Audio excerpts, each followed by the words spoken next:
The Deadman Autumn finals have been underway for almost a week, with a whopping 1,500 players bracing themselves for the fog in the hopes of taking home the $20,000 grand prize. This Saturday at 8 PM BST, the fog will roll in and Permadeath will be enabled. You can join mods Archie and Aiza, casters Pure Spam and Revan, and a crowd full of old school fanatics as they watch the action unfold live over on twitch.tv/oldschoolrs. Alongside the mods and casters, a few familiar faces will be making an appearance on the Deadman stage, playing in the tournament live at the ESL studio. For this final, MMORPG, Skill Specs, and Kemp Q will all be playing on stage. Today, we're going to be taking a look at their progress through the tournament so far, so you know who to root for come Saturday. First up, we have Kemp Q. From the get-go, Kemp Q has had his eyes on the prize. He wants to give the studio audience a solid performance, and he'd like to do so with a Vesta's longsword. He kicked the tournament off with the standard Stronghold of Security run, followed by training up his magic, range, and agility to a decent level.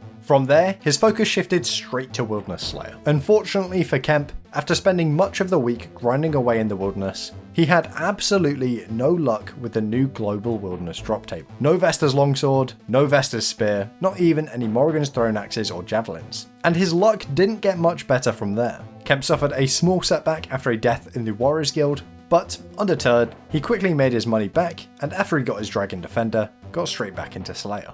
On day 2, Kemp made a lot of progress and moved from slaying monsters to slaying players. He got himself a fire cape, completed quest after quest after quest, and survived a few close calls.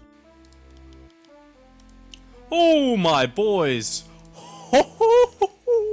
Finally, he decided to set up camp and train his magic in an inescapable quest area. This clever little strategy allowed him to get the jump on unsuspecting players as they were questing. But as you might have guessed, it didn't take too long for this strategy to backfire. Fortunately, where Kemp lacks luck in drops, he more than makes up for in getting out by the skin of his teeth. Finally got the freeze on him. That was lucky. That was lucky. Kemp has since achieved 95 strength and 90 ranged, and still has plenty of time to make progress before the permadeath begins. Much like Kemp, MMORPG started his time in the tournament focusing on Slayer in the wilderness. However, unlike Kemp, he got a stroke of luck and bagged himself both Morrigan's axes and javelins by the second day. Understandably, it didn't take long for him to succumb to the temptation and throw a few axes. I am pissed! Ah! Ah! Bah! Ah! Now, for the first few days of the tournament, Curtis used ranged almost exclusively while slaying, and had trained it all the way to 99 by day 3. He was also alking while he slayed, which allowed him to achieve 94 magic by this point as well. Over the course of day 4, Curtis managed to get his strength all the way to 98, and his slayer up to 83. By the time he returned to stream day 5, he had already hit 99 strength, 85 slayer, and had himself an abyssal whip. It's safe to say that his luck has been on point and that he has had a really clean run so far this tournament. He is sure to have extremely high combat stats and is well on the way to a great setup. And finally, we have Skill Specs, who started off this tournament with a heavy focus on training up ranged and, you guessed it, grinding Wildy Slayer. But as is typical of Skill Specs, he couldn't resist the temptation of straying from the grind to go and grab himself a kill. Oh my god! That's huge. I can stack him here.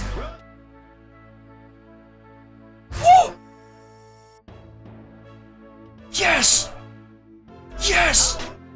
On top of grinding Wilderness Slayer, he's also been trying his luck at Barrows. After a few days dry, he finally got lucky with an Arum skirt. This put him in an excellent spot to go and buy a lot of the gear that he needs for the final. While still lacking the funds to get a decent helmet, he found an unsuspecting player AFK at Earth Warriors with just what he needed. Bro, he's AFK? No! As of making this video, Skill Specs is at level 97 ranged, 88 magic, and is working on getting his melee stats up to scratch in time for Saturday. He's lagging just behind Curtis in terms of stats. Let's see if he can turn it around by the time the fog rolls in. And that just about gets us up to date with all of the competitors playing on stage. Permadeath begins this Saturday at 8 PM BST, and if ever a Deadman final has been worth watching, it's this one. One of the strongest and most popular setups for the Permadeath stage, using full Verex, has been completely removed from this final. Alongside the introduction of the classic and extremely powerful PvP weapons, only one thing is certain: people are gonna die. Do not miss it. Tune in over on twitch.tv/oldschoolrs at 8 PM BST this Saturday. Thank you guys for watching. May the best Deadman win.